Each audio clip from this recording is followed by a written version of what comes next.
It's YFM's innovative radio programming content to develop the youth and provide inspiration to all our listeners. Now, stats reveal that Ghana's population is young, with about 61% being 30 years and below. Now, the International Labour Organization, ILO, Youth and Future Work of Service shows that about 1/3 of youth in emerging and developing countries like Ghana build their future work and life with fear and uncertainty. YFM, Ghana's #1 urban music station with year-on-year dominance in youth radio programming, according to the Geopoll, has therefore deemed it very, very serious. A responsibility actually to add to the bouquet of creative and informative content to our station by hosting leaders and achievers in various sectors and industries in Ghana and beyond, in bringing hope, meaning development and leadership coaching tips to our vibrant listeners, followers on radio and our digital platforms as well. Now, for most people, the process of preparing for any facet of life is a difficult hurdle to cross. Now, be it career choices, family planning, finances, or making healthy choices, the key thing is to prepare for it and work hard to achieve it. Now, for our guest today on the Why Leaderboard series, the process of preparation makes a difference. I mean, a process he calls painful, boring, and annoying, which can easily cause one to give up. For this reason, he has dedicated his life and work to uplifting and coaching the next generation of leaders to prepare for the future. Reverend Albert Ocran, aka Albert, is the chairman and lead consultant of Legacy and Legacy. However, in recent years, he is known best as the executive pastor of ICGC Christ Temple, where he serves the Lord with his God-given skills and talents.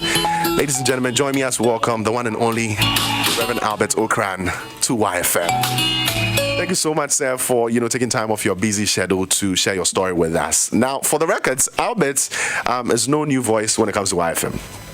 I've been listening to him since. Like, I was telling him a few moments ago that back in senior high school, like, his show on, I think, Love FM Kumasi was one of my favorites, and I never missed it. And I'm glad today I'm sitting here to talk to him. I mean, to get first-hand info on how he got to where he is now. Akwa YFM. Thank you very much. It's good to see you. Good to see you. How's your morning so far? You enjoying the coffee? It's a cool, quiet morning. Thanks for having me, and it's great to be here. I think it's a really good concept to have this leadership intervention, and the timing couldn't have been better. I love it. I think the man has said it himself. Thank you so much. That's wonderful to hear from someone like you. Let's backtrack things. I mean, for the sake of people who don't really know much about Albert Ocran. I mean, we know the voice, we know the brand, but who is he beyond who we see on screen? Who are you? How do you spend your day? I think my life is probably summed up in 7 people. Everything I do, I try to summarize what I do in various fields, whether as a pastor or as a coach or as a writer, a broadcaster. And it comes down to one thing: 7 people. I honestly, genuinely believe that everything that God has given me, I'm a steward of it. And so I ask myself, when do I feel at my very best? When do I feel really that I am on top of things? And ultimately, it's when somebody tells me, I listen to you and I'm doing better with my life. Somebody shares a testimony about something incredible they are doing, and you get so fulfilled that you don't even think of reward. Your reward is the person's joy, the person's fulfillment. And I can tell you that it's something that I can never outgrow. Wow. That's my life through and through. Wow. So I will want to believe that I'm a servant of people in various ways. In various it's just ways. a blessing to be able to do that. Great. And it's good to have you serving the nation today on YFM. It's a blessing. It's a joy. Take us back to your childhood. Where did Albert grow up? What kind of childhood did you have? What kind of family did you grow up in? I grew up in the most exciting city in the whole of Ghana, which is Accra. Okay. You know, Tadi. That's the first time I'm hearing this, though. Tadi people are very, very, very emphatic about that. And it was a very interesting period in Takoradi when I grew up there. What kind of family did I have? I lost my father, my biological father, before I was 2. So I grew up with a mother who was a father and a mother and my head teacher at that. So my mother was my headmistress, she was my father, she was my mother. It was a very interesting combination, and she was a very strict woman. My father had been a military officer serving in the Navy. He was in the Navy. But I think that my mother was more robust than him. than even the military man. But we grew up happy people, happy children. I look around at the people I grew up with doing great stuff all around, and I remember our childhood and how interesting it was.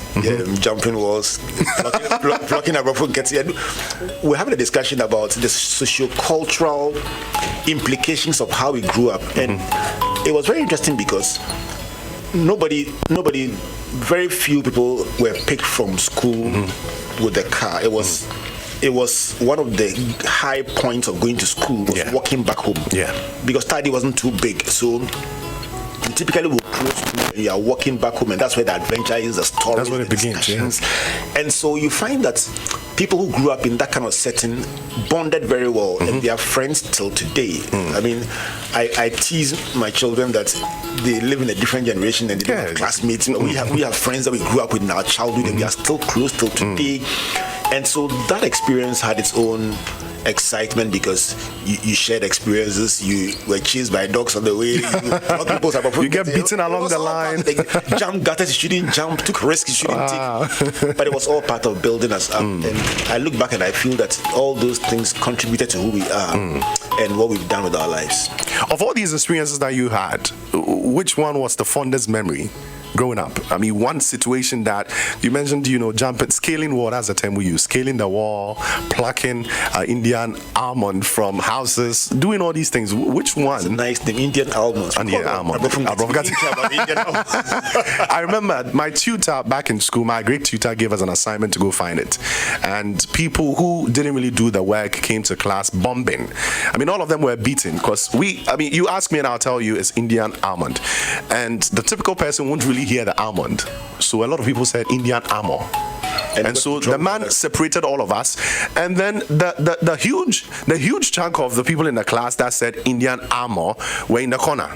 And we were about just 3 in our corner. So, I mean, this guy was keeping us in suspense. He said he's going to beat one half of the class. So we should wait and see who he's going to beat. And he ended up beating all of them, and we were right. People didn't get it. It stuck with my mind since. I can't. People say I'll give you a more difficult one, so that one I can beat you. Let's try that. Precursor's English name is Preccursor, right? I'll stay in my seat. So which of the moments do you remember the most? I mean, your fondest memory. So funnily enough, I'll tell you this, Revo, that a lot of the experiences I write about in my books are real life stories. Some of which at the time they were happening were so mundane and so unimportant that you could literally pass by them and not even take note of them. But growing up, they assumed new meaning for me because I'm a very deep thinker. I reflect a lot on things and find meanings into them. For instance, I recall that we used to play ball on the park, and a lot of the stories occurred there. I recall a man walking next to the park where we were playing football and seeing a briefcase full of money. Okay. Open on the floor. In those days, the highest denomination was what they call Jatu, 10 Ghana cedis. 10 cedis. It wasn't Ghana cedis, it was 10 cedis then. That was the highest denomination before all the rebasing redenomination came. Was it 100,000? The old time 10 cedis was huge. And this briefcase was full of 10 cedi notes. But what happened afterwards was, for me, the biggest lesson, because this man got to the briefcase, stood in front of the briefcase and said, "Wow, Jatu." He was admiring the money and saying Jatu until somebody came from behind him and picked the briefcase and went away. And even as the person was going, he was saying, "Oh, Jatu, Jatu, Jatu." It was funny at the time, but for me, it just taught me a lesson about life and opportunity, life and situations that we encounter. So some of these very, very simple situations left an indelible mark in my head about how sometimes an opportunity can come for you and you don't even know. Of course, the ownership was another matter, but in the principle of seeing an open door and not knowing what to do, and somebody coming from behind you. And it's a scriptural thing. The Bible says that the man said, "I've been by this pool for 38 years, and anytime I try, somebody comes from behind me and overtakes me." And so that's where I learned my lessons about opportunity in life and how you can sometimes miss them because somebody comes from behind you quicker, faster, sharper, and gets the prize. The Jato experience. And then there was another one. We were playing football and two guys came to pass, conversing, chatting. They were just chatting and then they went behind the wall. And somebody kicked the ball over the school, so they went to pick the ball, and they came back shouting, "Guys, come and see!" We went, and here were these guys stripped to their shorts and fighting, boxing. So we asked them, "What's the problem?" They said they are track pushers at the station, and they've been arguing for a whole year about who is stronger. So that day they have packed their tools to fight. And they are coming to fight to settle the issue, and and they were chatting on their way. It was not like they were angry with each other. They had to settle who was stronger. Life is very, very interesting, Reverend. And the things that matter to people are different. So sometimes when something doesn't register with you, you wonder why somebody is so obsessed about something. Somebody is so passionate about something. Perspectives vary, viewpoints vary, priorities vary, and until we understand that we will keep fighting these our political fights, you will not appreciate why somebody is so passionate about something, why just the mention of something could get somebody so emotional, so upset because you don't know their story, you don't know their history, you don't know where they are coming from and why that particular thing means so much to them. And these are the simple things I learned my lessons from. I had a relatively quiet childhood, but I learned a lot from what I saw. A lot of deep things. I mean, it feels almost as if we're having one of the springboard series, because I mean I have the institute at the back, and these are personal experiences, but you can actually pick things from. You derived the basis of all these things that you know from those small moments. I mean, the little moments that you had as a child. I mean, who would have thought that the Jato moment would have, broadened your horizon on seeing things different now? Yeah. Well, it's good. Let's talk about your time at Infansipim. For the records, that's one of the schools I wanted to attend, by the way. They didn't mind me. And how it shaped you into who you are today. Your days there. The boys' days. Rebu, that's another interesting one. And the biggest lesson for me from Infansipim was the fact that what you are told can influence you. What you are told over and over again. Somebody asked me why I use all my opportunities to celebrate people rather than talk about the problems in society. And I said, anything you talk about over and over will reproduce itself. So when I talk about the good of our society, the good things people are doing, somebody listening will say, I can also do it, and they also do good things. That's my philosophy. Okay. Now, in Infansipim, when I got to Infansipim, I realized that right from day one, you are told you are in the best school.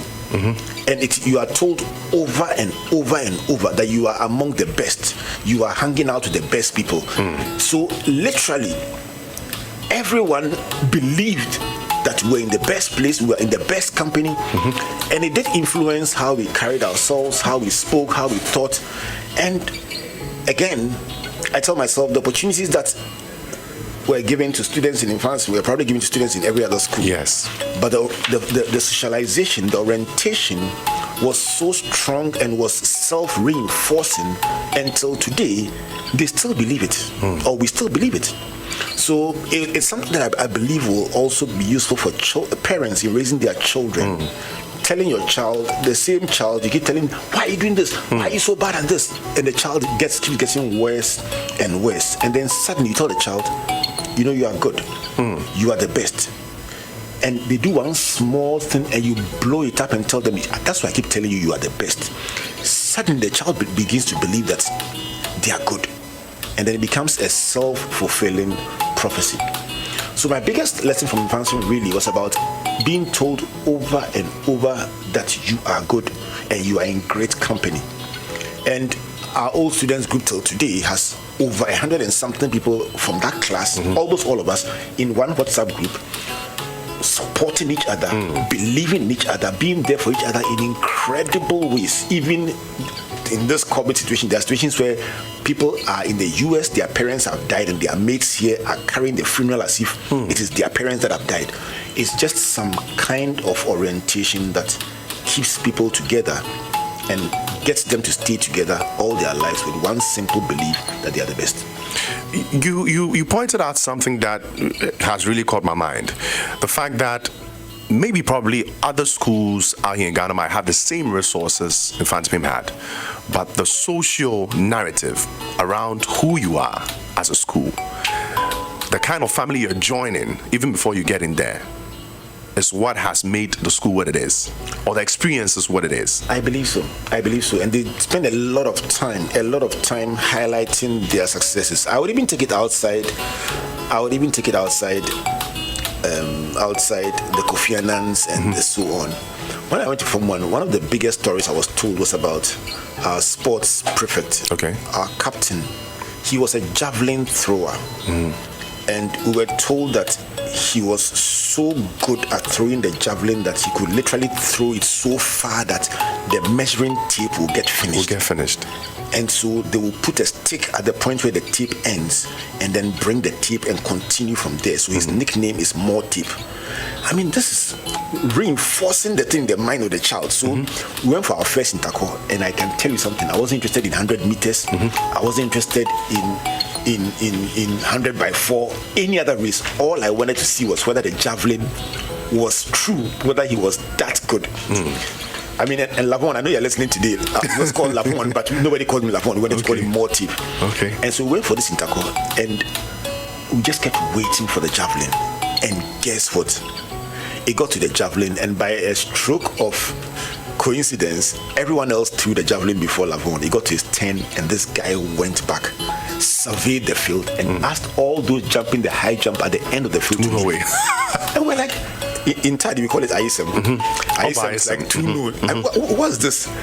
Everyone else had thrown to the middle of the park. Here was somebody telling those legitimately jumping high jump far away, end of the pitch to clear off. So we're like, hey, if he is that good, then we should take it more seriously.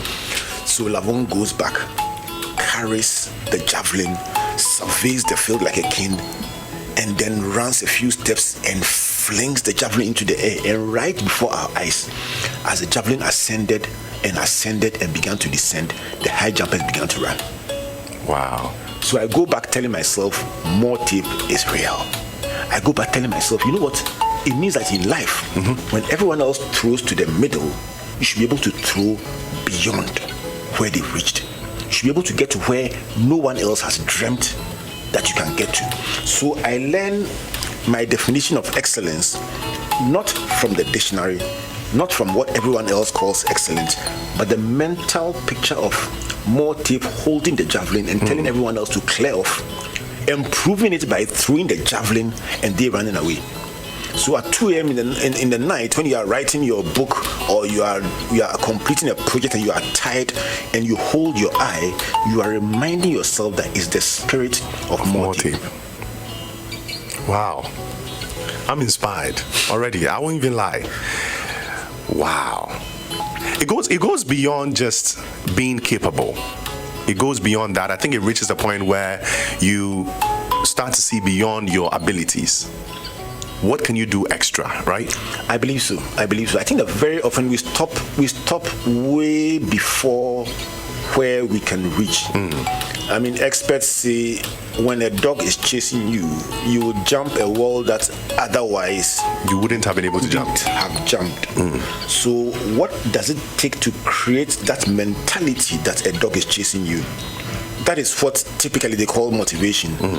Being able, without a dog chasing you, to put yourself in a position where you think a dog is chasing you, and then running as fast as you run a dog is chasing you, and jumping as high as you would jump when a real dog is chasing you. And that really is a good definition of motivation.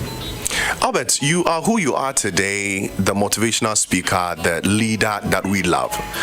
Years back, did you ever see yourself towing this career path?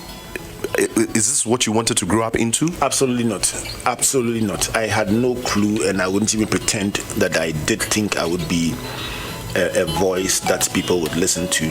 I'm not naturally a good speaker.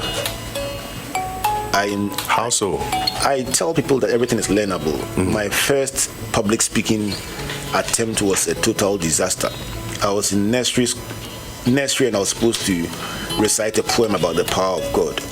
And the rehearsal had gone relatively well. And the high point of that poem was to pull a fly whisk I should have said Budia, then you say the flyway. Since I know you do the English names. But the high point of that poem was, it was about the power of God. And I was supposed to pull this Budia from my back and then shake it like the Kung Fu's do and smash it on the ground and say, Juju becomes tasteless when the power of God comes in, and then sugar.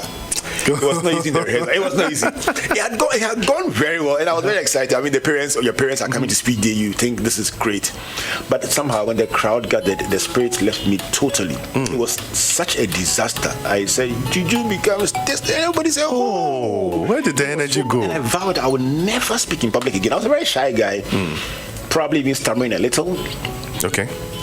I mean, struggling with some words, maybe also influenced by my own experiences. So I did not think I would be a public figure, a speaker or anything. I just wanted to live my life quietly and coolly. And survive. Developments much later in life were to shape this part of me, but it was not something I fathomed in the least when I was growing up. You are an inspiration to a lot of people, but growing up as a young man, who did you look up to? Who was your greatest, or what was your greatest inspiration? I suspect that my mother was. Dora was. You couldn't ignore her. Your mom is Dora too? Yes. My mom is Dora too. That's that's beautiful. You're the man. Give me. Chop knuckle. So Dora was somebody you couldn't ignore. Very forceful person, very determined. And in the hustle periods of the 93 famine and so on, you will see her pick one cloth, go and sell it, and to make up the bills. Those I couldn't forget. But I must say, I was also curious, much more curious than anything about Tadi had a number of very wealthy people. Some of them were timber merchants, some of them were business people, the Badings, the Amenuvos, the Natis. And I used to admire them because they almost had a competition building 4-story buildings. If you go to Tadi, there were a chain of 4-story buildings. If you didn't live in Tadi, you wouldn't understand it. But apparently, in the social setting of Tadi, the measurement of how rich you were is how many story buildings you had. And they must be 4-story buildings. So you will see a long chain of 4-story buildings all the way from Magazine White House to the Market Circle and to the other direction. And they were owned by different people, and it was almost like an unspoken competition. So this man has 11, this one has 9, and I was just amused, much more amused than everything, and curious about what they did that made them so influential, so wealthy. So my life has been about questions, asking questions. How is this done? What do they do differently? Because I also saw extreme poverty. I saw people who stowed away because of the harbor at the time. Stowing away was quite a frequently occurring thing. In fact, one friend literally almost convinced me to you almost left. No, he took me to a place in Second like how they say. How they do He's not a devil, but they say the way the devil to Jesus Christ to a high mountain and showed him. He took me to a place in Second and showed me a ship and walked me through the whole process and how it would end. He gave me a clear picture. Vivid, yes. And it sounded quite interesting, but I'm sure. Why did you? Which country were you going to go to if you had agreed? He didn't convince me enough. He didn't convince you enough. He didn't convince me enough. But thinking about it, I told myself, Charlie, you know what? There's a thin line between life and death. There's a thin line between success and failure. Because if this guy had made a compelling case, who knows? Impressionable young man, I probably would have given it a try. Did he go himself? No, he didn't go. He didn't go. He's now he's in the information technology industry in the US. We finished school together, and he went to the university in the US, and I schooled stayed in Ghana. Wow, it was quite interesting. This was secondary school time. Wow. No, it wasn't even like we're in primary school hustling, or we were in secondary school. But you had your life planned, convincing me about an alternative to life that he thought was quite interesting. Very crazy. What kind of students were you back in school? And now that you've mentioned school again, were you I mean, you mentioned that you were a deep thinker. Were you the teacher's favorite? Were you the people's person? I was the one whose name you would not remember. Okay. I was in the Scripture Union from Okay, I get it. Went into leadership in the Scripture Union, so I wasn't very. You were the one attacking people with going for SU meetings and all that. To everybody available. Bowed. Yeah, but we used to love. We had this culture of singing Calvary Road, Joyful Way. That was our fun. Singing in various groups, having our own musical extravaganzas. So much fun doing that. But it was not the other side of life that people talk about. Mine was serving God, and I loved it. And you loved it. Yes. I hear people say Albert is comfort and comfort is Albert. How did this journey start for both of you, and what advice will you give to listeners about working with their partners? As long as you mention comfort before Albert, you live long. That's it. I tell them, Charlie, treat your wife well and you will live long. That's all. That's it. Simple. But Comfort and I, you see, I mentioned music a few minutes ago. Yeah. So Comfort and I actually met in the first day of the first week of the first year in university.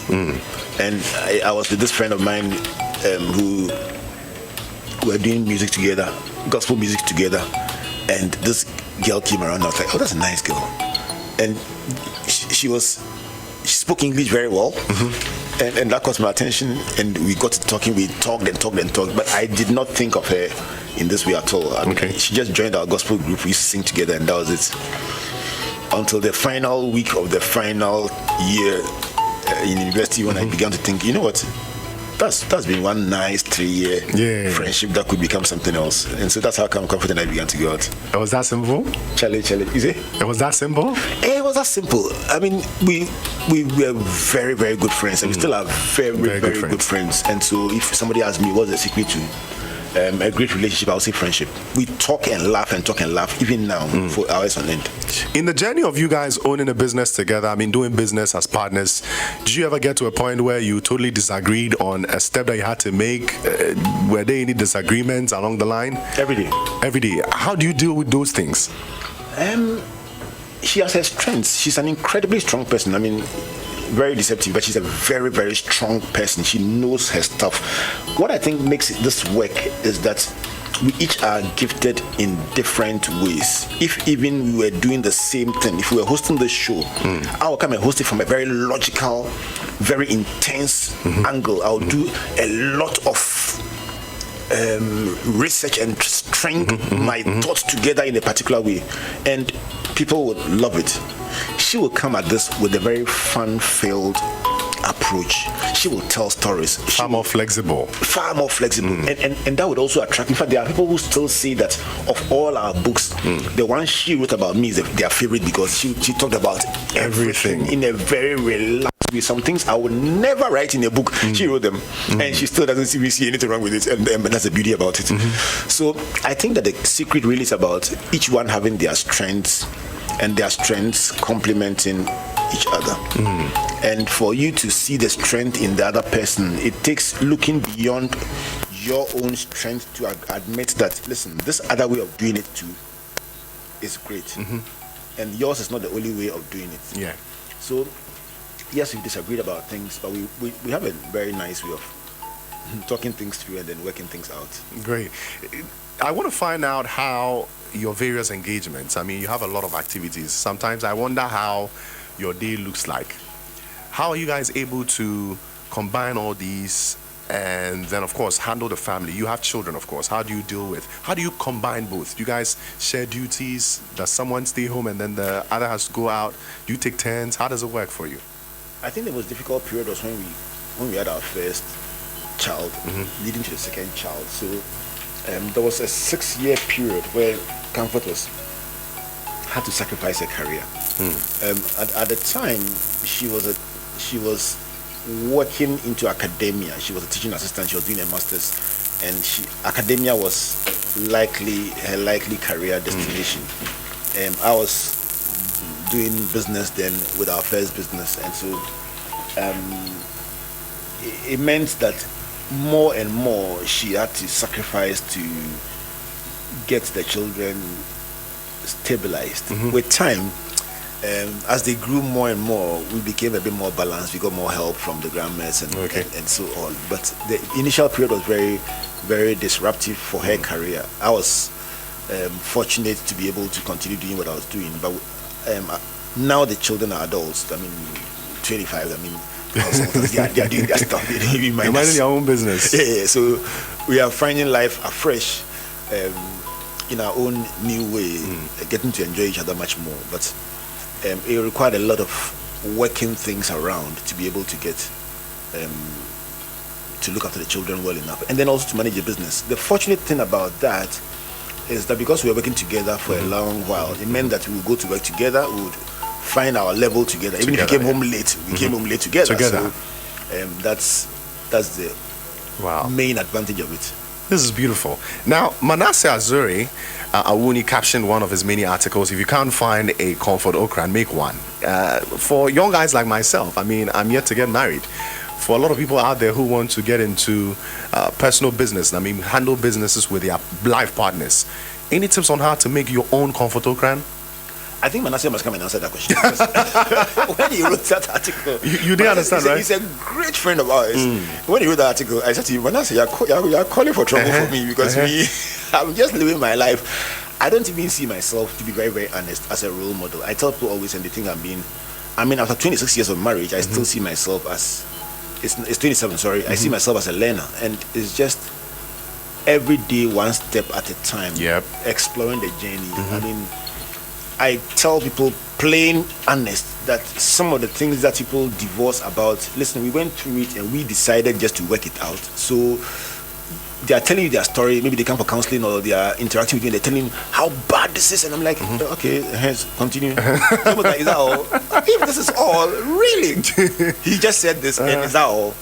Listen, it's a very complex situation. I grew up without a biological father in the house. So the way my mother raised me was informed by our circumstances. So my outlook on life would have a certain dimension to it. So I started as a very strict father because that's how my mother raised us. My wife couldn't understand, why are you so strict? Because her setting was very different. Even though my mother's a teacher, her mother's a teacher, she grew up in a very different setting.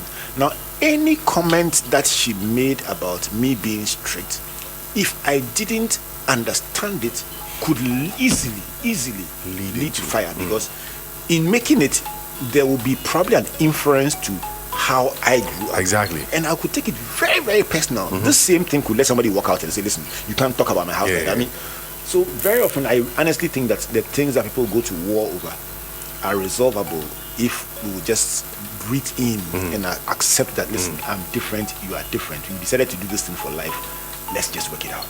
Are these part of the elements of good communication in a relationship? I suspect so. Not just in relationship, even in work and everything. I suspect that people must be a bit more appreciative of the challenges, the background, the sociocultural context other people grew up in. I am, for instance, doing some observation about my group of my colleagues in my age group, those who went to Form 1 in 79. And I'm telling myself that because of the very brutal experiences of the 79 era, the June 4th, observing the experiences, observing how the soldiers handled people that were perceived to be wealthy and so on. I find that it influenced a lot of people in my generation, the career path they chose, and even their outlook on life and how they present themselves. And it's very interesting. If you don't do that kind of Malcolm Gladwell assessment of trends and their impact, you just need to step back a bit and think deeply to understand why this person. Somebody said, the Nigerian people, when they build a house, and you want, in fact, they will even call you and say, come and act a fool in my house, and then write the credits. This is Chief Obinna's house. And it's a source of great joy for them, and they are happy to show it off and say, this is mine. No way it will happen in Ghana. No way under the sun, moon and stars. Don't bring a camera anywhere close. Please don't make sure my house doesn't come in there. And don't even let anyone know that is mine. This is mine. Why is that so? It's because of a certain sociocultural orientation, a certain background. So those are things that I observe with a lot of interest in life.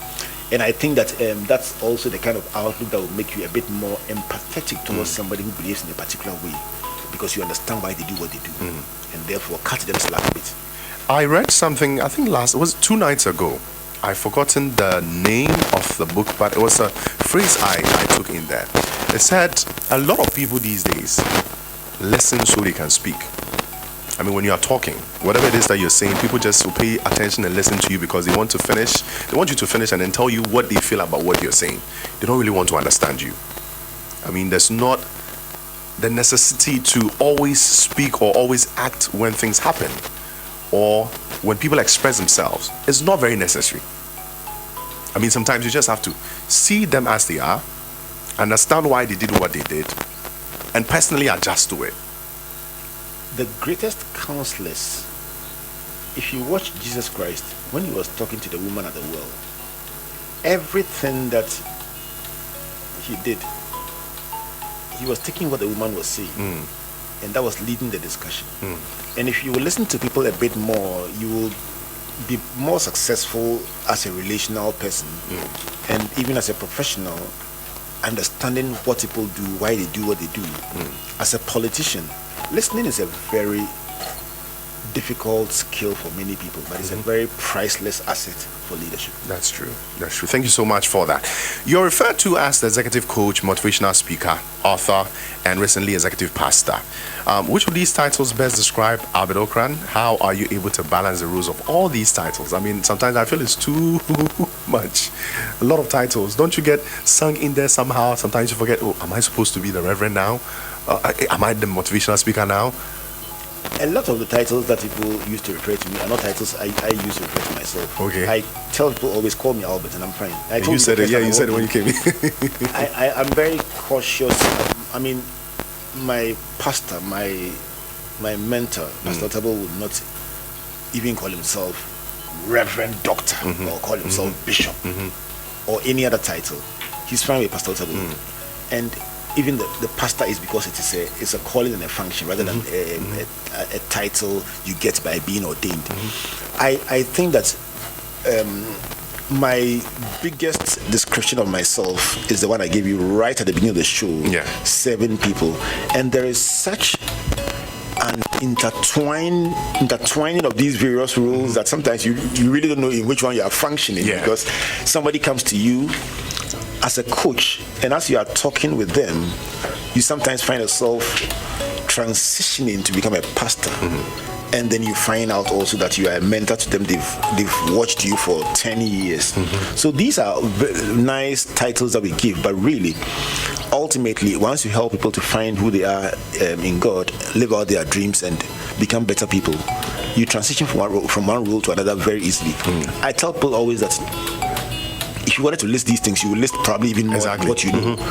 But if I wrote a book on talent, which I've done, I would use that same book to make a presentation on talent. When I'm writing the book, you call me an author. Yes. When I'm preaching on talent, you will call me a pastor. A pastor. When I'm making a corporate presentation on talent, you will call me a speaker or a coach. If I'm helping people to find their talent and use it to make a living or earn income, you call me a life coach. And so the same resource or the same thing that God has given you is used in different ways, different layers, and you give it different names. And that's the benefit of, so when you tell me how do I balance all, it's just being able to transition from one to another seamlessly and know that you are in the space. So if I got you right, it's just the same body, it's the same resource, but the different perspectives have given it different titles. How do you see it? It's a beautiful way of describing it. In fact, in actual fact, if I may be allowed to use scripture, in Genesis chapter 2, Bible says a river went out of Eden and watered the garden, and from there it became 4 streams. One of my flagship presentations is about multiple streams of income, and the philosophy behind that is that really one river can become 4 streams. So Revo, you as a person has you are a one river person. God has given you one river, but He has given you the power to break that river into multiple streams. And the more you understand the possibilities that this river offers, then you can say, okay, I'm going to write a book on hosting a show. I'm going to write a book on my area of interest. And you write that book and you still are hosting the show, but now you are also an author. And then you add on one more layer, and then you add on one more layer. So I tell people that you have one river, but trust God to break that river into multiple streams. Wow. I'm happy. Guys, we're live on Facebook, Y1079 FM. Albert Ocran is in the building. 02022220 to get your questions in. Listen to any of his pieces. You have questions for him. Any of what we've talked about, you can still send them through. If you're on Twitter at Y1079 FM, the hashtag is YLeaderboard Series. Don't forget to share the video on Facebook right now. If you're watching us, do share it so your friends can also enjoy what we're giving out today. Now, in June 2013, you were ordained as a pastor at ICGC. How has the transition been so far? And are there any experiences to share with the youth who intend to go into ministry work? I think it's the most fulfilling. You call it a transition. I have been in ministry all my life, but getting to serve in full-time ministry has been the most important and most fulfilling experience for me, especially also getting to learn and serve under somebody as influential and as a great leader like Pastor Otado, because a lot of what I believe God has put in me, I have been able to find greater expression because the person that you learn and serve under has done it at an even higher level. And so you can watch at close range, learn from it, and then become even better at what you do. And so it's, for me, the crowning moment of my career has been being able to serve God in the work of ministry. Very, very fulfilling. And what would I say to young people who want to go into ministry? I think that I would like to encourage many more young people to serve God with their talents and their gifts. The slight variation I would make is that many people have assumed that serving God means being a full-time pastor. I would like to encourage many more young people to be lay pastors. That means that you are a banker, but you are serving God as a pastor. You are an architect. You are doing what you are doing in business, and that way many more people can serve. Because how many people can be full-time?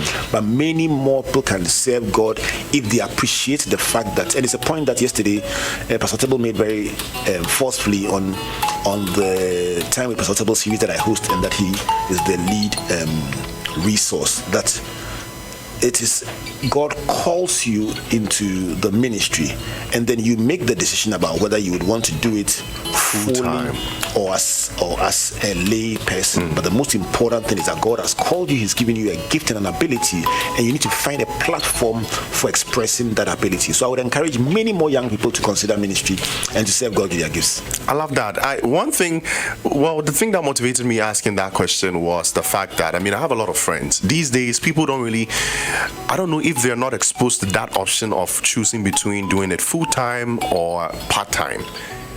I've seen a lot of friends who have dropped their careers. They've dropped the jobs that pay them. They've dropped their 9 to 5 just to focus on the ministry job. As a leader who has been there and experienced this, would you advise that young ones like myself drop what they are doing for a living? The things that is the source that is bringing in income, to focus fully on ministry work? I'll give the same answer if you told me about somebody who is working in the bank who wants to go and use their talent instead to start a business, and say that it's not a bad thing, but you must be convinced about the timing, because you can't come back. That's all I'll say. Okay. It's not a bad thing, but you must be convinced about the timing. So, for instance, if somebody is in the bank and believes that they would have much more fun doing flowers or baking or using their talent in business, that's great. and it's something you should do sometime in your life, but you must be so sure about the timing. And sometimes it's good to start it as a mix, and then as one grows, you make the transition, because you can't just go in headlong without thinking about it, and then now you want to back out. It doesn't work that way. Are we going to get to the point where you do the ministry work full time? I mean, you've been serving God since. I am a full-time. You're a full-time pastor. But the good thing about what I do is that a lot of what I do as an add-on to the ministry is knowledge work. So I'm a full-time pastor, but it would not preclude me, for instance, from writing a book or from making presentations and things that benefit people. So in choosing what I do as an add-on, that's why I walked out of my printing business, because I could not combine that one with full-time ministry. But for what I do with knowledge, in the knowledge economy, my work as a pastor can accommodate that one. It's not hardcore production floor work that is 24 hours. So I knew I could never combine production work and ministry. But for what I do now, by the grace of God, I'm able to combine very effectively. I mean, there's two streams that fall, from the main river. Now you are becoming Guys, we're live on Facebook, Y1079 FM, and I'm super happy to announce that we're trending at number 1 on Twitter.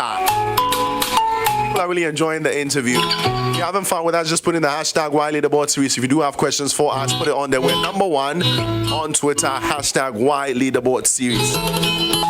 Albert, I'd have to let you wear your headphone for me at this moment. I have a quick surprise for you. So I have a friend of yours on the line. He's actually an old-time friend. He attended primary school with you. Hello? Hello. Good morning, boss. What's your name, and how do you know Albert Ocran? Oh, my name is Niama. Albert will know everything else. But I've pretty much known Albert all my life. Let's hold on. Let's go back to the name again. What's your name, please? My name is Niama. That's awful. big story. This is one of the provocative. No, Albert, don't let me into all of that. Wait. So no. Let me get this right. Akunyama. Yes, brother. So Albert spoke about an Abrofonkati experience. The Abrofonkati experience was not a one-off Abrofonkati experience. It wasn't just it was virtually a daily ritual from school to home and from home to school. Wow. There were lots of other things in between home and school. There was the Abrofonkati. There were places where we had we had our own version of long jump, and it was usually in the rainy season. It would be jumping paddles. Okay. So I mean, if he jumped longer than me, then I knew that I had to make up going back home. Wow. So there were many other things. There was a Abrofonkati. Depending on the season, there would be mango. There were all kinds of things we did. While you guys were experiencing all these, what kind of person was he? I mean, as a friend, looking at who he is now. No, Albert was a lot more than a friend. Albert, first of all, Albert's mother was our primary school headmistress. Yes. So he was the headmistress's son.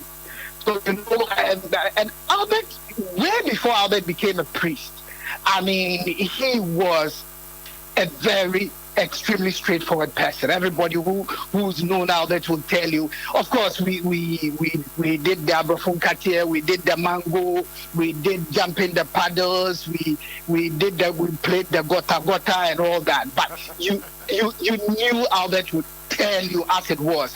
And there were lots of times when you really could not tell whether he was so straightforward because he was the headmistress's son, or he was just genuinely a straightforward person. So way back when we eventually met again in Gimpa for Masters, I was not surprised he had become a priest, and we could talk forever about Albert, but he has always been what a priest should be in real life for me. Final thing from you. You've known Albert for a long time. You've seen who he is now. what words have you hidden from him? Things that you've always wanted to tell him deep from your heart that you haven't told him. Let's make that happen now. Albert, see, I am just happy every time I hear him, every now and then when I see him, that God has used him so beautifully. And for us, who went to primary school with him, who sat in the same class with, I've known him forever, who were master's classmates, we believe he will do even greater things. And so we are honored to be his friends and his brothers, and we wish him even greater things. Thank you so much, Uncle, for joining us. Ahmed, any words for him? Niam is a brother. He's not a friend. He's a brother, and we've been at this all our lives, and so much that we can talk about. But thank you so much. No, my pleasure, bro. All right. Wow. I mean, it's refreshing to hear people who saw you grow speak up. I wish I could speak to more people, but. And so today's interview is full of surprises, and the next one is for Albert. We figured, well, since this moment is a special one, we might want to give you something you can hold on to, something you can place at your office, your bedroom, the sitting room, something you would look at and forever remember the volume of wisdom you gave us today on the show. So this is from Memories on My Wall. It's a beautiful picture of you. Yes, I love it. I love it. Can I get one for myself? I really love this. I wish I could get the same thing for my hall. That's Albert Ocran on there. If you're watching us on Facebook, this was made by Memories on My Wall, a special one for Reverend Albert Ocran.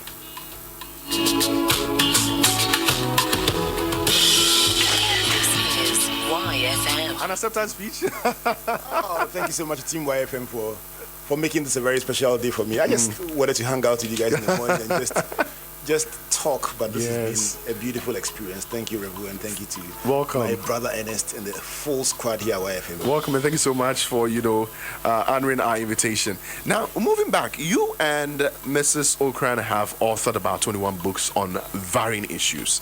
Right from the onset, what was the vision behind it, and who were your initial target audience? I mean, when it comes to the books that you write.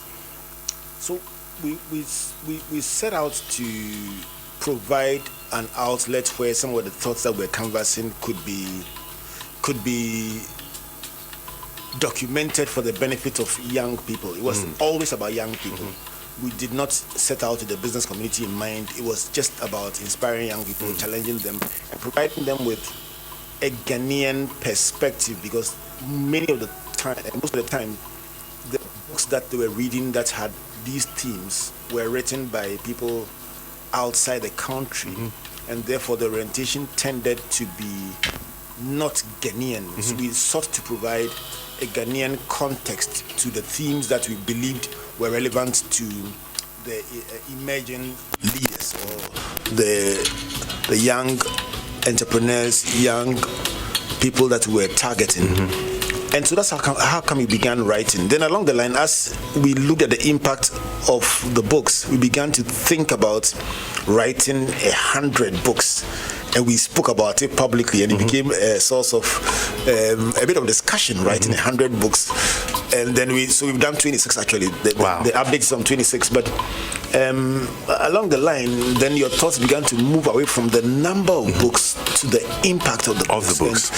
And that, yes, we hopefully by the grace of God will still write 100, but it's no longer a fanciful target to say we did it.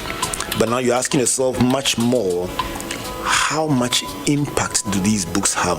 How much impact does every interview, every speech, every intervention, every program have? How many people can stand up and say they were not just influenced, but they actually have made significant changes to their lives as a result of what they heard? Then that becomes a new focus, and that's where we are trending, and that's where we are focusing. That's where you're focusing on. In the beginning of the interview, I think you mentioned that in your service to mankind and service to God, you take pride in getting results. I mean, you just mentioned that, knowing that an impactful change has been caused in the life of somebody through your works. In all these 21 books that you've written, have you had any life-changing experience from someone who read a book? How many people have reached out to you? ones that you feel cool to share with us? I wouldn't even go for those who have reached out to me. I'll go for somebody who didn't reach out to me to give you an idea about how good it felt. So I was still on a plane, and it was a short flight, but the person next to me was so engrossed in the book he was reading that he didn't even say hello to me. Oh. And I was wondering, which book is this guy reading that is not even minding me on the plane? And then along the line, I craned my neck and I said, oh my God. You are right. Reading a book Comfort and I have written, and I'm sitting right next to you, and you are so engrossed in the book that you wouldn't even say hello. And I kept quiet until we got down, and I said, if this guy knew who was next to him. You didn't tell him? No. He would leave the book and speak to the altar. Yeah, I would have. I tell myself, wow. And that particular time was a turning point, because it was a time also when I traveled to a particular town in Germany that was a bit more remote than where I had been in the past. And even in that remote place, walking on the streets and hearing people say, I read a book, or I saw this program of yours, it struck me how far your work had gone, that you yourself had not gone. So numbers are great, and we've been very blessed. Our first book did probably 7 different reprints. It still remains the one that has done the most number of reprints. But for me, I think the most fulfilling time was when we were celebrating Springboard at 10. And we held this program at Moving Pick and brought together CEOs of companies that have sponsored us over the past 10 years to listen to beneficiaries of the program share their stories. And we were fortunate that the stories were not just stories of entrepreneurial adventure. There were also stories of education, people who had gone into education and who were then educating others. Somebody from Zoko who said he has started a private school because anytime we came to Bolga and spoke about the fact that you can make it anywhere you are, he got angry. He got very angry. And surprisingly, he came again the next year and heard us again, and we said the same thing again, and he got angry again. But then he channeled this anger into a fruitful venture, started a school, and at the time we were having that program, he had 200 students, he had 10 tutors, and he spoke about it so passionately that I recall IPMC CEO Amar Deep Harry donated a computer library to the school. If this is what Springboard has been able to do, then it was worth supporting the venture. Then the second person stood up and said he walked away from an opportunity to make money off his company and save the company over $1 million, and in the process turned down offers that were made to, as it were, induce him with bribes in the procurement. And he said it publicly about the amount of money he had rejected. And everybody was like, whoa, then there's hope for this country if this is happening. So sitting down quietly with comfort, there were tears in my eyes that day, listening to people, one person after another, say that I came to Springboard over and over and over again. And this is what, listening to this information, reading these books, this is what my life has become. They were very, very humbling moments. And today, you walk into literally almost every organization. Don't forget, we've done this for 14 years. And the different cohorts, those who came to the very first Springboard in 2007, they are now 14 years beyond when they came. If they were teenagers then, they probably are 31. So exactly. We find so many of the people who came through our hands in middle management, senior management. You meet a CEO who says, listen, I've never. And I met a top person in the police hierarchy one day last year, just before our crossover. They came to Independence Square to come and help us with the security and so on. He saw me and said, this man. And I said, have we met? He says, you don't even know what I'm talking about. Exactly. Then he tells me he was selling shoes in Kantamanto and was listening and believing. And he did one thing after another, and today he's in the top brass of the Ghana Police Service. For me, those stories are my reward. Nothing, no money, nothing can ever replace the feeling that you get from thinking that the little gift that God gave you, you've used it to help somebody, and they can say that I'm a better person, but for you, I would have given up in life. It's irreplaceable. Very, very special. Albert, I need you to be very blunt with me on this one. How would you have felt? And let's put ourselves in there. How would you have felt if you had ignored this calling, this job that you're doing, this streams that you've created for yourself through God? Would you have been okay wherever it is that you picture yourself being if you had not taken this path? Do you think you would have been okay? It's a very difficult question that you ask, because I've made mistakes in my life. I've done things that didn't work. I've sometimes asked myself, even for what I do, whether it's the best I could have done. And it may sound a bit unfair to say this, even at the time when people say you've been a blessing to so many. I tend to be a very harsh critic of myself. So when people say so much is happening, I tell myself, listen, it could have been far, far, far better. So even if when I do reviews, I don't do reviews about where I could have gone if I didn't come here. Even for what I am doing, I tell myself, you know what, Albert, if you had made different choices, the impact would have been greater. And that is the honest opinion. As for not doing it, I shudder to think of it, because it would have been almost like throwing my whole life away. I admire people for what they do, and I really truly admire people for what they do, but I never envy anyone. I tell my favorite story of all, and I wrote that in my very first book. I wrote that story to remind everyone that what God gave you is what God should give you. Never ever say, I wish I was this person. Never. I never ever think. I celebrate people a lot. Everything I do is about celebrating other people, and I enjoy it. I never envy anyone, because I truly, honestly believe that God does not make mistakes. So I tell the story about two farmers who went to plant an acre each of land. One planted yam, one planted tomatoes. The tomato farmer naturally harvested his crops after 3 months, because tomatoes has a 90-day, depending on the variety, has a 90-day or 60-day gestation period. So the tomato farmer harvested his tomatoes, excited, whistling, enjoying himself, and harvesting it and selling it and making money.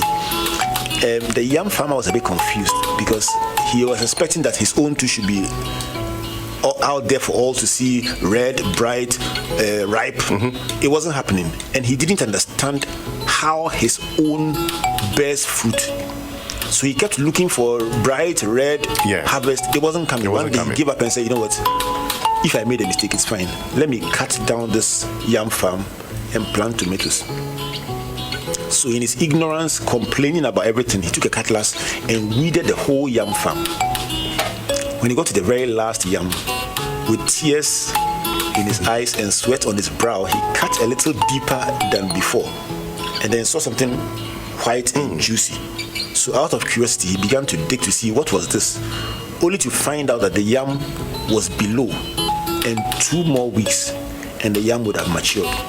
So somebody's own is up, somebody's own is down. Somebody's own is red, somebody's own is white. Somebody's own is like this, somebody's own is like this. The most important thing for all of us, Revo, is to understand that God did not make mistakes when he made you who he made you. So find what you have and use it, and you will live an absolutely fulfilling life. If not, you'll be like the one who kept looking over his shoulder and saying, this one is better, and you will never ever find peace in your heart. Beautiful. Beautiful. Honestly, Ken, I think we should pay for this after. We should. These things shouldn't be free. It should not be free. It says that the first step is always the most difficult, but very important. You mentioned that you've written so many books. We just rounded off a talk on the impact of some of the books that you've written. For starters, tell me about your first book. The process of writing the entire book, the challenges you faced. Of course, it was something you had never done before. Right. Take us through the process. Okay. So our very first book was called 10 Commandments of Success. It was released 16 years ago. Okay. When we wrote that book, it was raw. We hadn't done it before. So we did what I would recommend to everyone who starts a new venture in life. We went looking for James Abel White, the man they call Uncle Abel. Uncle Abel White. And said, we've written our first book. Tell us what you think and give us an endorsement for it. Then he said, I'll write anything you want on one condition. Tell me the title of your second book. Oh, wow. So go and come back with the title of your second book, and when you come, I will give you the endorsement and I'll tell you what to do. So we went and came back and said our next book will be called Go and Owe No More. He said, I like the title. So when we told him the title, he not only wrote the endorsement, but he shared with us what I believe has been one of the most significant advice that anyone gave me about writing. He said, your book may be written in Ghana, but it will be read all over the world. So don't localize your writing. Don't say, as for us in Ghana. Don't use words like we Ghanaians. Even when you have to make a Ghanaian reference, write as if you are writing third party in my home country, Ghana.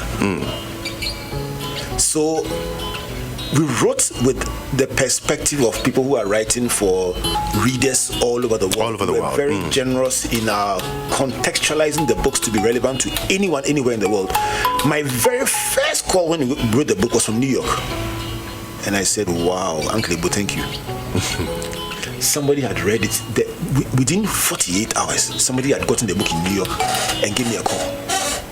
That was when it struck me that if we had done it the way we were originally going to do it, we would have cut ourselves off. Have limited yourself to wider market. So that was the first adventure.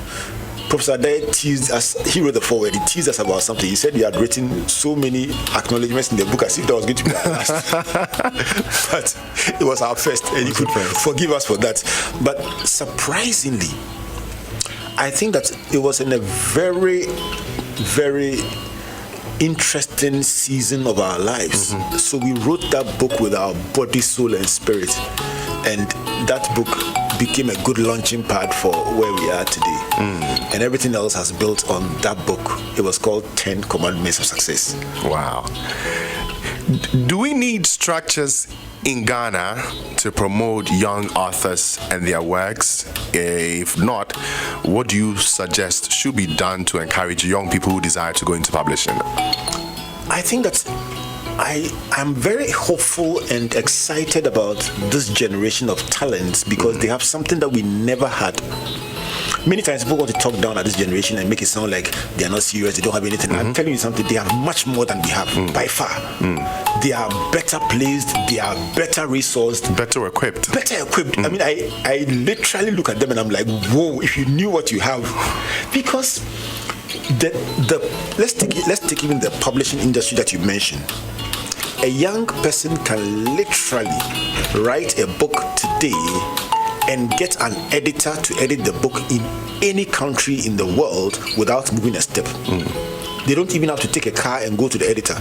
They can go online and ask for editors who are available, and they will find somebody. The person will edit it and send it back to them at such a reasonable cost you will not believe it. Additionally, they can publish their books on Amazon without printing a single copy. And if it is good, it will sell and you would not need to print copy. Your bank account will be there and the money will be going in just like that. For every copy sold, the money goes in. Then in addition to that, there's also the Amazon print on demand service, which means that should somebody say they want a hard copy, Amazon has the technology to print one copy for them and give it to them. And you get your money still. So you sit down, you just use your brain without engaging a printer. Cross your legs and you are home and just put in the work. So I believe that this generation, technology and the evolution of the developments in our world have made it even more possible for people to explore these opportunities. And I think Corona has added on to it because what being locked down, shut down, everything down has done is give us more boldness to take on these opportunities and these technologies without seeing them as the future. They are now the present, here with us and here to stay. So I think that there's much more that they have, and if they can syndicate, leverage, and connect well, they can do amazing things together. Albert, does writing pay in Ghana? The Bible says in all labor there is profit. I'll say it 3 times. in all labor, there's profit. There is profit. In all labor, there's profit. There is profit. Anything that, some of the most amazing things that we are celebrating now, they were said to be things that don't pay. In my first time I sat on a plane going to the UK, I think it was 1998 or so. I was going to the UK then, and as I sat on the flight and I put on my seatbelt and the air hostess came around, then it struck me that Albert, what are you going to do in the UK? I was going to place an order for Christmas giveaways and so on. Those that you have to actually travel to go and do it outside the country. You couldn't order online? No. There was no online business at the time. And the funniest part was that I was going to do that for a rubbish management company. A rubbish management company at the time had given me an order to go and buy their Christmas giveaways, mugs and souvenirs and so on. When I sat on the plane, I thought to myself, Albert, it is based on baller money. Somebody who clears people's rubbish has paid you to go and order things for them. And I took the money I was holding, the few pounds I was holding, and tried to smell it and see whether there was rubbish smelling. No, I'm telling you. And there was no scent of rubbish on the money. It was then that it struck me that, you know what? You can despise what somebody else does, but if they apply themselves to it, they will succeed. And you who claims you are doing the high profile job will not do anything. I grew up wanting to become a doctor, because in those days, if you really want your parents to take you serious, you had to say you will become a doctor, a pilot, second lawyer, pilot. It was just some at most 4 or 5. Yeah, generic. As we went on, a few more were added, but it was maximum 4. You won't go outside those 4, unless your parents are wasting their money. But I find that as the economies of this world have changed, as technology has come on, I can tell you that out of every 100 people who walk out of a class in university, no matter what course they did, in the next 10 years, many of them will be engaged in careers that don't exist even now. Yes. New career paths will be created. But non-existent now. I mean, we don't even know what is going to be next, where the money is going to come from. So that's how interesting our world has become. So anything pays if it is done well. It's not what you do, it's how well you do it that determines that something can be an income earner. What was the vision behind the Springboard and Virtual University series, particularly the Virtual University series? Has the vision been achieved? Do you have a fair idea of the number of lives that have been impacted through this initiative? I mean, we spoke about the ones that have been impacted through the books, but the Springboard series and the Virtual University series. It's a story that I struggle to tell myself, because it's not. It used to be our story. Humbly, I would now want to call it a Ghana story. Okay. Because there are some people who have taken it even more personal than us. And I'll tell you why it is that way. So for Springboard, the road show, because we register people, I can say based on data that we have had in the 14 editions that we've held, over 200,000 people come through the events, counting for eliminating for double counting of those like you who used to come more than once. At least you can tell that even if they were double counting, some of them came more than once. You have over 150,000 people who have come through the intervention.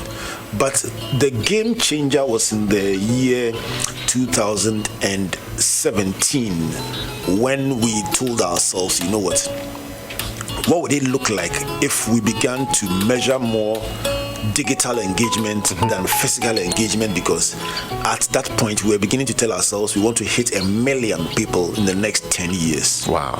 And so we said 1 million, that sounds great. Multiply your current engagement by 5. Rebo, our plan was to do that over the next 10 years. In the next edition of Springboard, one edition, the number of viewers on Facebook was over 1 million. 1 million. Wow. So you tell yourself, technology just made with all respect, nonsense of all our forecasts and all our predictions. You see, technology just brought in the more tape effect. Thank you. We move. Yeah, we move. Wow. That was fulfilling. I mean, yes. I remember a presentation called Format and Reinstall in Cape Coast that I made. That was the first presentation that crossed 500,000 people watching one presentation. I was like, wow. Then I began to get feedback from Nigeria, different countries, and then it also struck me that it also allowed us to do a Pan-African event without moving a foot, and that was the other benefit of it. Great. You shared your popular A to Z insights for the future, dubbed Preparing for the Future. Now, as young people in technological advanced world faced with new normal or the new normal, how should we prepare for the future ahead of us? I mean, how well should we be prepared for the future ahead of us? You mentioned that in the next maybe 2, 5, 3 years, new career paths will be created. I mean, new trends are always setting in. Based on the technology that we're open to now, how prepared should we be for the future? You mentioned the A to Z. Let me just take A to E to answer your question. No problem. So the A to Z was really to look at what attributes would people need to be effective in a digital world. And so A was for anticipation. It just simply meant that if you are able to spot the opportunities before they come, you are likely to be able to seize them than if you did not spot them. So anticipation is being able to tell that, listen, this is likely to happen next. So let me do this so that when it happens, I'll be there with you. So A was for anticipation, and that's going to be very big going forward, because even for the COVID-19 era, you realize that the early birds, when it came to the face masks and so on, there's a joke about the face shield that the early birds made a killing out of it, sold it at 10 times the price that it's selling now. By the time everybody else came in, it's now down to 4 cities. It was 45 cities with spring roll. And thank you. So it all speaks to the issue of anticipation. Those who spotted it coming were able to be first movers and make a killing out of it. So the first is anticipation. Then the B stands for boundarylessness. Boundarylessness simply says that your learning must not be local. Your reference point must not just be local. Be able to learn from examples people are using in Mexico, Argentina, US, Canada. Something is happening in Lebanon, you are learning from it. Something is happening in Russia, you are picking ideas from different parts of the world, because it's such the world has become so flat, to use that cliche, that anything that happens in any part of the world, it's accessible to you within seconds, and you can learn from it. So boundaryless learning simply means learn from anywhere in the world, apply the lessons and principles from anywhere in the world. Then C was for competition. It was a reminder that people will compete very brutally with you for what you do. I mean, you are a radio station. You are mindful that every hour, every minute of the day, there is huge competition. Several radio stations clamoring for the same audience. And so you are thinking day and night, how do I outwit them? What do I do differently? How do I innovate? There is no rest for you. And you use Geopol, the tracker will be used against you. You lost 1 percentage point every time. Management is on your neck. That's what life is all about. So competition is real. Then D was for decisiveness. It's simply saying that when you meet the Jato, are you picking? Pick it. Or you are shouting Jato, Jato, Don't point and say Jato. Somebody comes by bypass you. Telling the opportunities that God will bring you in life, seize them and seize them with both hands. Because sometimes all you have is one break. One big one. Most of the people that you are seeing, Charlie, it was one audition. One day that somebody important, notable was there, and they did it well, and the person said, this person is good. And that's it. So you can hang. I mean, Susan Ball, Britain's Got Talent, 42 years, she had hustled that nobody was giving her a chance. She got to stand before Simon Cowell, sang once, and everybody was like, wow. And within less than a month, Charlie, 100 million views, £5 million in the first year. Charlie, 42 years of hustle came down to 1 minute. One moment. And that's the same thing happened to Joseph in the Bible. Stood before Pharaoh. He had hustled. He was told at 17 that he would be great. He had hustled for 13 years. One moment. So decisiveness simply says that when God opens the door, move. Are you picking it or not? Move. Don't stand there and look around and be indecisive. And the last one I'll share for now is efficiency. It just simply means use resources well. You will have a little, but use a little to achieve much. Don't be wasteful. Don't be frivolous. Use the little that you have to achieve great things. And so I could go on to F, G, H, all the way to Z. But the simple thinking behind the A to Z was that in a digitally attuned world, moving rapidly at a pace that we have not seen before, these are attributes that one can use to have an advantage. Powerful. This is power talk, if you ask me honestly. These are generational power talk bulletins. I mean, things that we can hold on to these things for 100 years and it will still work. I mean, these are things, and I will look at these same points and then apply it to you even sitting down to put together these things. You mentioned boundarylessness. You didn't look at you targeting maybe your readers at church. You open it so wide that people who are into carpentry, students, military men, politicians, every single person can fall in there, so long as they find themselves in our space. And it's a good thing. I mean, I must commend you on this. Springboard series has been the platform where many young ones acquire their first professional coaching or developmental skills and knowledge. Now, the question is, how do you track the progress of attendees and the impact they turn in to make their communities and their organizations? That is, if they don't even come back to come and tell you, okay, this is what I did. How do you have a system where you track what is being done in an atmosphere where you reach? Yes and no. And that's an honest answer, yes and no, because in the initial spaces we relied very much on our database, and we even did a book called Dare to Dream to celebrate Springboard at 10, where we compiled 100 stories of people whose lives had been changed. What I was telling you about earlier on. But what do you do when you finish publishing a book? Supposed to be the best stories you could find, and just after printing the book, the next set of stories you hear are even better than the ones in the book. And you kept getting them because now that they knew a book was out, they began to come out with their stories and their examples, and you were like, oh, this one too is there. Yeah. And then you realize that by the power of digital engagement, several of the people that you even are engaging with, you don't even get to see them, you don't get to meet them anywhere. And then you also realize that geography has been obliterated because it's no longer even Ghanaian examples. Yes. So to be fair and honest, we have lost track completely of the reach and of the impact. So we, as best as we can, keep providing through our recent engagements feedback mechanisms that enable people to keep in touch with us and then share these stories with us. But in terms of the reach, it's gone way beyond what the tools that we have can measure. And that was an honest answer. Very honest answer. Now, you have constantly spoken about the importance of personal branding as an integral aspect of success. In your opinion, why do many of us fall short, in this particular area? I mean, you see people doing so well, but when it comes to personal branding, it looks almost as if they never even pay attention to anything in there. Why does this happen?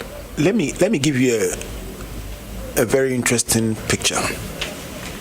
What is it that makes, in a very competitive field with so many people offering the same thing, what is it that makes people come back to the same person or persons anytime it crosses their mind to look for an expert in that field? Maybe service that stands out, branding. Well, let me not use the word branding again. Service that stands out, something that is peculiar. I mean, something different. It's recall. Yeah. Recall. If your mother gave you money and said go and buy milk, you think of where did they sell milk? Who is the lead seller? Who is the main person to go to? And you go there. It's something about recall. New York University did a research that showed that within 7 seconds of people meeting you, they form an impression about you. Okay. And that impression for them to change it, if they form an impression that you are like this, for them to change it, it takes 5 things that countered what they initially saw. If there's a bad impression formed, it takes 5 very strong, recurring, good things to give them a shift in the original perception that they had about you. And even then, they are surprised that you are not what they thought you were. So that's why you see, I thought this person was very snobbish, but I'm surprised that he or she is not like that, because that first impression is so strong and almost indelible, and it takes 1, 2, 3, 4, 5, 6, 7 seconds.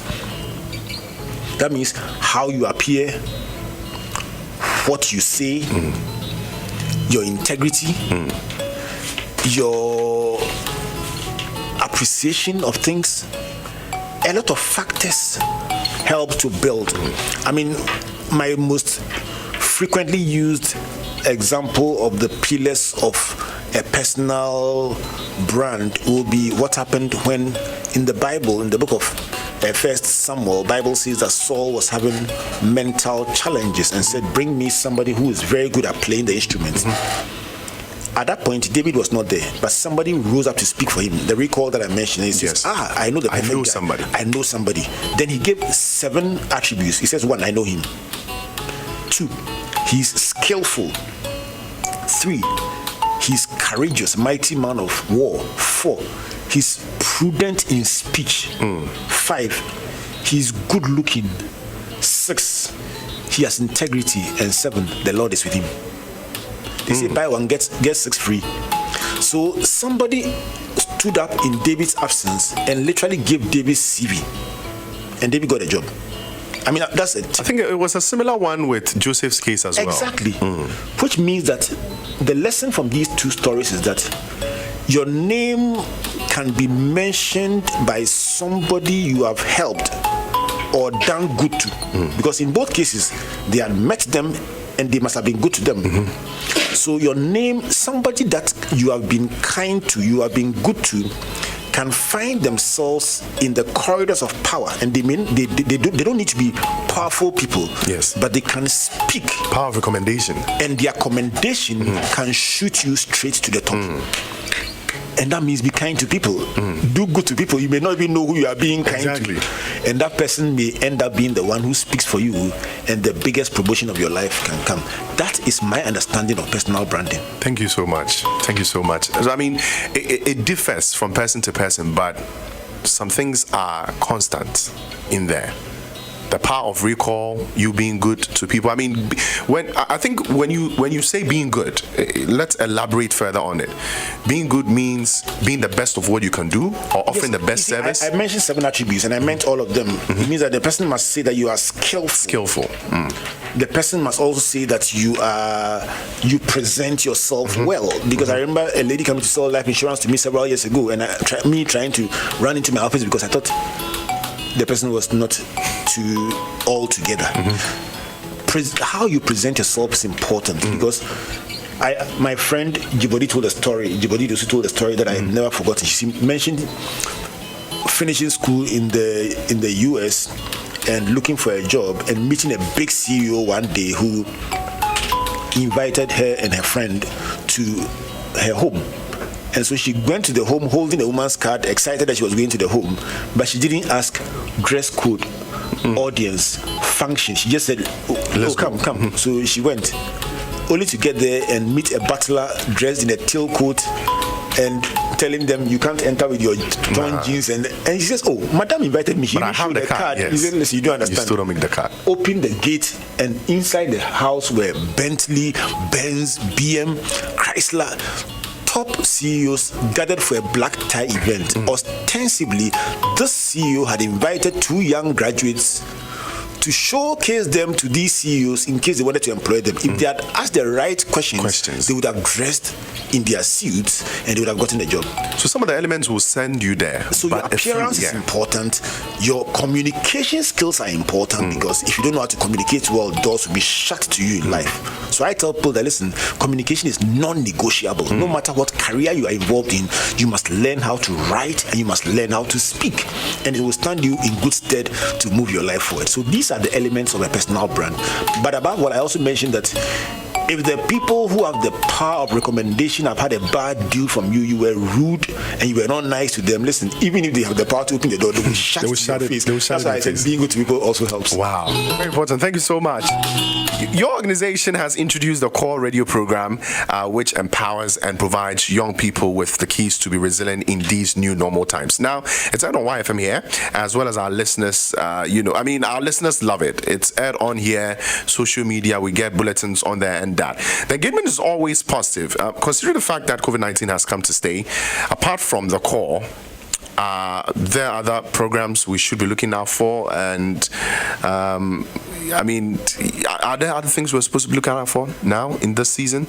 Let me take a minute to thank YFM for your support for the core program. I would like to thank Ernest once again for embracing the core program so strongly when we approached YFM. Let me tell you what is so critical about the core now. The core is more than just a radio program. It's a collaboration between Springboard and MasterCard and Solidaridad to provide support for young people who are your main targets in this era of COVID-19, because we are looking at statistics that are very scary. And you read some of them before you started the show. Yeah.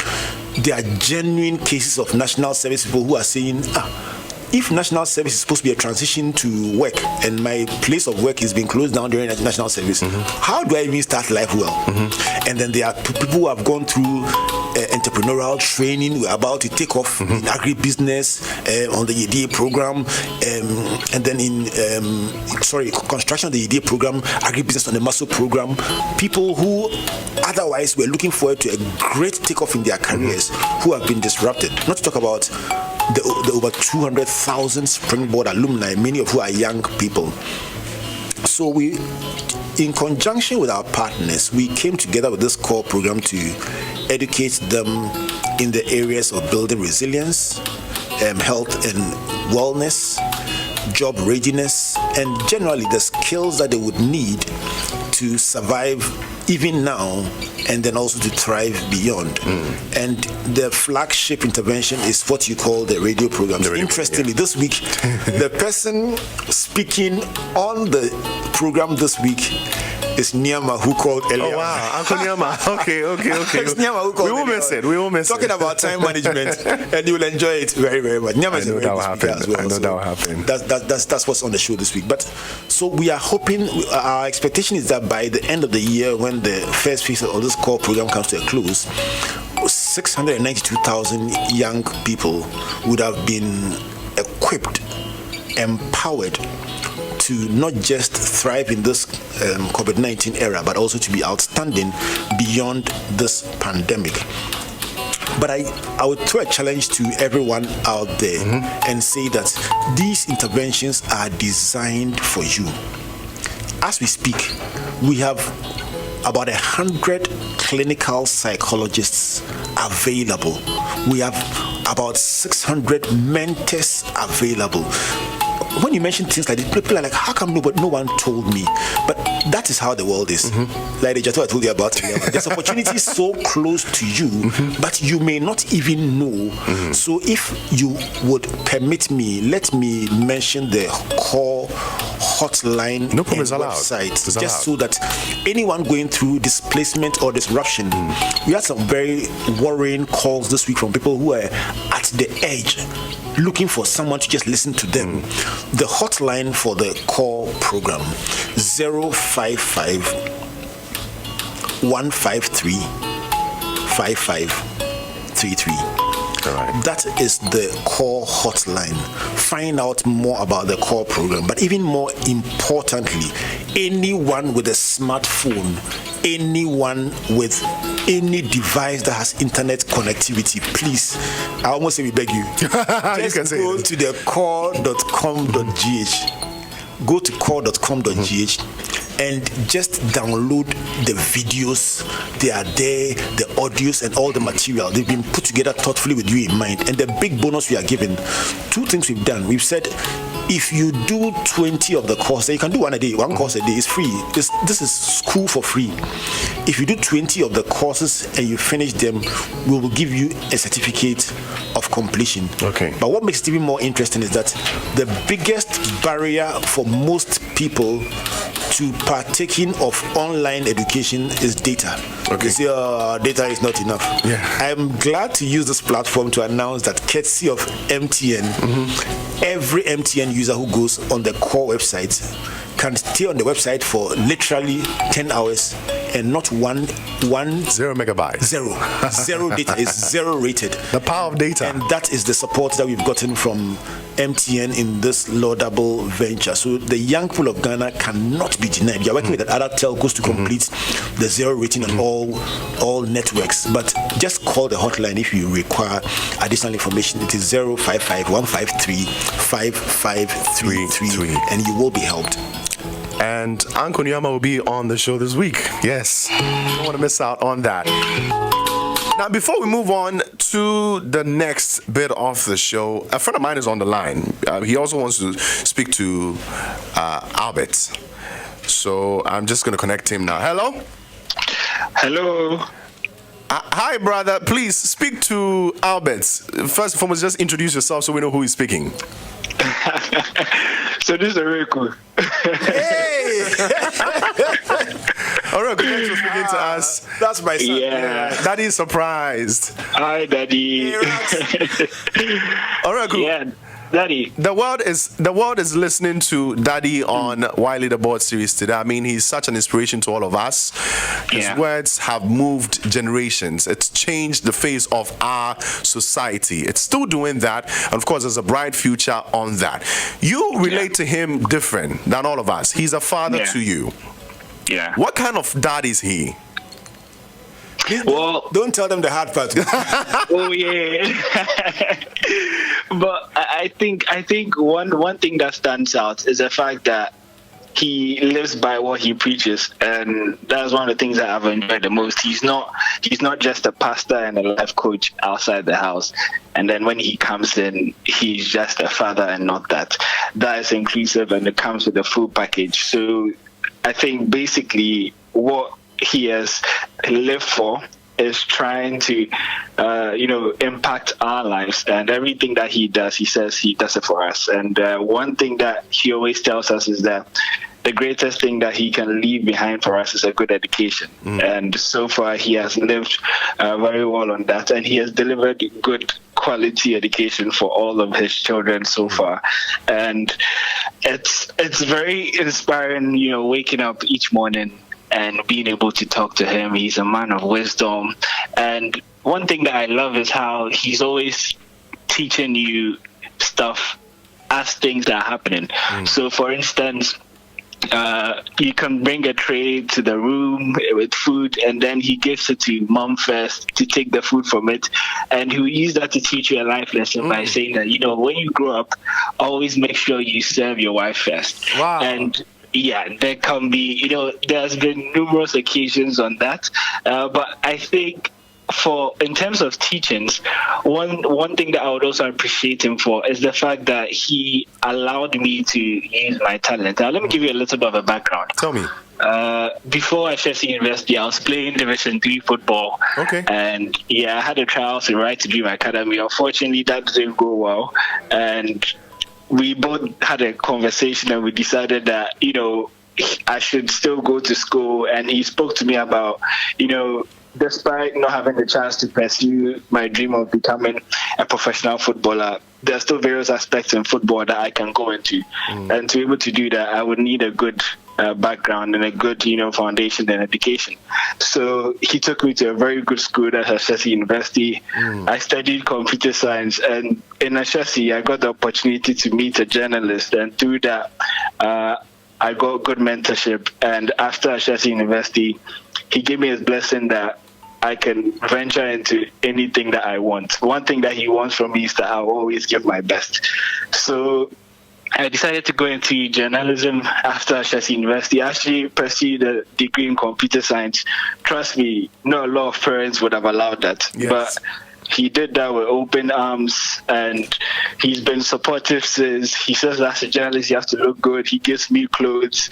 He gives me tips when we were watching a match. I remember one time there was a game, and I said that, look, it looks as if Team A is going to win and Team B won't win. And he tells me that, as a journalist, always make room for slack, because anything could absolutely happen. And funny enough, Team B actually won that. He said, yeah, you see, so that's a life lesson there. So I think that it's just been a good experience, good 360 experience for me, and the mere fact that I'm able to tap into his blessing and his wisdom, it's a privilege, and he's a very fantastic father, and he's helped not just me but all of us at home as well. Yeah. Saloreko, thank you so much. I mean, these words are so true. They are kind. They're deep, from a deeper side of you. We appreciate you so much for accepting to speak to us. One thing I want to find out though, what does Daddy do for fun? Off the screen, I mean. Oh, so interestingly, his love for tennis is like a disease, like a virus that spreads. So funny enough, I'm a sports journalist who used to focus just on football, but gradually he started watching tennis with me, explaining the terms with me, and all that, and I started falling in love with the sport. And the next step was that he said, oh, why not? We should try going to the court one of these days. That's what he does for fun, though. He plays tennis almost every morning. And so we went to the court first day. I loved it. And then, guess what? By the next week, he had bought me a tennis bag, tennis shoes, tennis clothes, and all that. So, yeah, I've been also learning and trying to play as well. So, when he's not mentoring people, he loves to play and watch tennis and football as well. Wow, Charlie Oreko, thank you so much, man. Thanks for spending time with us on here. Daddy is he's an inspiration to all of us. I mean, I know how proud you would be. Like, you walk chest high. My daddy is Albert. Yeah. Charlie, what's up? I mean, we'll link up sometime very soon, okay? All right, sure. All right. Thank you. That was a real cool. Yeah, Rax. Yeah. What's his nickname? Rax. Where's that from? No, so everybody calls him Ray. I call him Rax. Rax. Why? R-A-K-S. Okay. Now, it's said that in a room with 10 successful individuals, the meaning of success will be different and perceived differently by each of them. What is success to Reverend Albert Ocran? I tell you what, it will be influenced very much by my faith, and not and without any apology. I will tell you that ultimately, no matter what you tell me, for me, success is being able to find what God would have me do, and doing it and giving it my very best, and then in the process also influencing humanity with solutions. That is success for me. Finding what God has called me to do, doing it to my very ultimate, and influencing society in the process. Thank you. Recently, well, there's been countless number of videos, trending on social media, about some young people claiming to have made their first $1 million after engaging in small businesses within a short period. I mean, my boss Edwin is a big fan of the guy that said he sold what, Gary and beans, right? Gary right by the bean seller, and then he made his first $1 million. I mean, some of these stories seem to be staged, and people have argued that they were staged by young people who do not believe in the classic stories of many rich people in the society. In your opinion, right, how important is it to subject such stories to straight proof, and how do you think some of these stories affect mostly the young people out there? I mean, the ones that are staged, the ones that don't really have proof, people asking questions if these things are really true, to apply it to themselves. How important are all these aspects in there? Let me make a confession. Until Oriku mentioned this thing to me a couple of days ago, I had not even heard about it. You had not even heard about it? And I'm just being very honest. Until Rax told me a couple of days ago about this trend, I had not even heard anything about it. So I may not be able to comment on it as in as much detail as your question requires. But I'll say two things. There is some benefit in people sharing stories of their lives like they are doing now, as long as they are authentic stories. It helps people to know two things. One, that failure is real, because a lot of self-doubt tends to manifest itself in life when you are going through difficulty, because you think that you want to become like this person, like that person, and you're not making it, and you're wondering. One of my nephews was saying he doesn't want to let me down. I say, Ja, what do you call failure? In my time it was worse. I mean, Revo, the things I've done, that's not for this edition of our conversation, but I've tried all manner of things. I've tried selling ice water. I've tried driver's mate before. I've tried all kinds of things. You've been a driver's mate before. I've done different things on different days at different times, but it's not a forum for that. I'm just making a point that everyone in their journey goes through some tough moments, some difficulties, and they are stepping stones to whatever God will do with your life. So if you share the story of your reality and it is true, it would inspire someone. So to that extent, the principle of people sharing their life stories is great. On the flip side, however, I'll tell you something that happened on one of my travels. I was in Wa on Springboard, and I gathered a group of young people, as was our custom, the night before the big Springboard event. I gathered a few leaders, and I was trying to share with them the orientation it takes to become significant. And those smaller meetings are special because it's not a big crowd with microphones. These are the times when people can ask you the toughest questions. So we look forward to them a lot, and we have the one for ladies that comfort handles. And I was handling these young men, and then one of them said something that I would never forget. He said, "Reverend, what you're saying is true, but me, my plan is very simple. If I can get a Nook's position." Okay. He said, if I can get a Nook's position and I do well there, I can transition from there to become deputy minister and I'll get a forward. I said, simple. He didn't lie. He said to me, it's a simple plan. Local Nook's position, to deputy minister and four-wheel drive. And he literally told me deputy minister and four-wheel drive. In his mind, that was his career plan. I sat down and let me see my bregu. Springboard, their bregu. But it also showed me how people can draw pictures of what they believe is their route to success, which is sometimes flawed and informed by what they see as the shortcuts that other people got. So to that extent, I would encourage every young person that you can tell a true story when you hear it. But no matter what story you hear, it's not your reality. Okay. Take the principle, apply it to your own life, and then tell your own story. And that will be your biggest gift to humanity. So by listening to the guy that said he made $1 million from selling Gary close to a bean seller, the reality might not be your reality, but the fact that if you're able to sell something close to what it goes along with, you can make much. In fact, I just hearing you mention it for the first time, I'm just thinking about the complementarity of business. Yes. That things that if something is doing well and you find something that is an adjacency, you can ride on the wings of that. And that's my only lesson. As to whether it was true or not, it was not true, who said it, I won't even engage myself with that. The principle is a timeless principle in life, and it's worth noting. The debate around religion and its impact on especially the African, individual has been widely documented, with most commentators suggesting religion has caused more harm than good to Africa's human capital development. What is your take on this? If you had asked me about the church, I would have given you a different answer. But you asked me about religion. So I'll give you the same answer, that religion. And that's why Christ warned against religion, because religion is not faith, religion is not Christianity.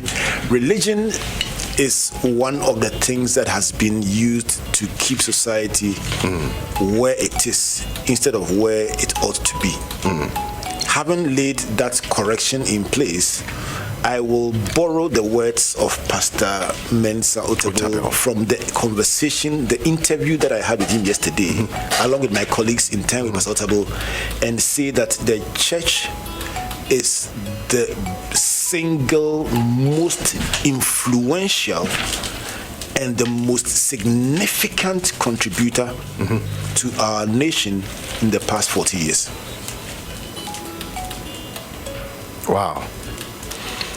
Let me add again, borrowing. When you borrow somebody's thoughts, you can borrow. It's allowed. Yeah, it's allowed. It's allowed. And he explained it by saying that if we will step back, you see, in life, if I go and find one radio station somewhere doing something that is wrong, I don't use that one to measure radio stations and their contributions. Radio stations, like, even look at this person, what they're doing with that station. I can find everything I look for in life, I can find it. So I can find a few radio stations doing the wrong thing.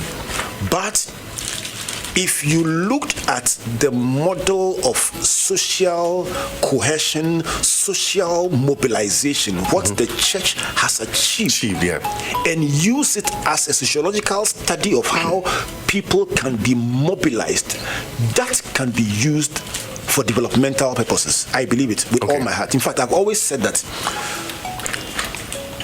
But for former German President Horst Kohler came to Ghana several years ago as a guest of President Kufuor for, at that time, ex-President Kufuor for the Kufuor Foundation or something. And he gave a lecture at the Great Hall, and I went. And he gave an illustration that I've never forgotten. He says, in the developmental matrix, it's like people in a queue. If people are in a queue and they know that the traffic will move, they stay in the traffic. After a while, the traffic moves a little and they stay. And they are fine. Even though it's inconvenient, they are fine. When they see people jump the queue and they can cross and enter at the front and nobody stops them, they ask themselves, what is the point in staying in the queue? I borrowed from that story, as I do with every story I hear. And it struck me that in a system with a lot of unemployment, a lot of difficulties for young people, a lot of agitation, the reason why the young people of this country still keep trying again, pushing and staying in the queue is because an institution called the church gives them hope. Plus, very often, strategy. Not just the church, but also what you may want to call the motivational or self-development arena provides them with a belief, a hope that, listen, you will also become somebody. So with that patience that they get, they stay in the queue and try working hard until they break through. Otherwise, what happens in other jurisdictions will happen. Where when people feel that unemployment is too high, they hit the streets, they fight government, they fight. I've seen it, even videos this year. When people feel that they cannot handle the heat anymore, they fight the system. The reason why the young people of Ghana are still in the traffic and in the queue is because the church and the self-development arena provide them with hope and with strategy to keep at it until they break through. So in my opinion, the church is a huge contributor to the national developmental effort. Well said. 1 minute after 12, we're done with Wiley the Board series. Thank you so much for joining us. I mean, I have had a lot to learn from. I mean, I've picked so much from this. I know a lot of people out there have gathered so much. If we're to see the things we've gathered, my only big basket where they carry am right now. Thank you so much for talking to us. I mean, we've had an opportunity of getting you live right here with us. We didn't have to play an audio. I mean, people get that version of you, but you decided to honor our invitation and then join us in here. We're so grateful. Whenever you look at that picture, know that you did a good job on here today. Let me take it again. You're going to take it again? Before we wrap all that up, what are your last words to the young one out there? I mean, he just posted with the picture. It's important you know that I appreciated it. Oh my God. If you just joined us, this is the gift I received for coming on the show today. A beautiful portrait done by who? By Memories on the Wall. May God bless them. God bless you too. Final words. What is your piece of advice to the young one out there trying so hard to build a great future? Every one of us. I want to say that the biggest gift that we have is the gift of life. And so I'm speaking directly to somebody going through hardship at this time, somebody going through difficulty at this time. I'm speaking directly to somebody who feels like giving up at this time and saying that this could be the last step to the greatest moment of your life. In fact, in moments of difficulty and uncertainty, that is when the biggest doors tend to open. So instead of looking down at the challenges or down at the storms and the waves, look up and look ahead And just one opportunity you spot can be the biggest game changer of your life. Thank you so much, Albert. Thank you. Reverend Albert Ocran has been my guest for Why Leaderboard series today. We've learned so much. Make sure you get in touch. Kindly visit call.com.gh. Get involved. All right, let's change our situations now. It's been Why Leaderboard series. Thank you so much to the team. Congratulations. You found the one station that plays Ghana's best urban music. YFM.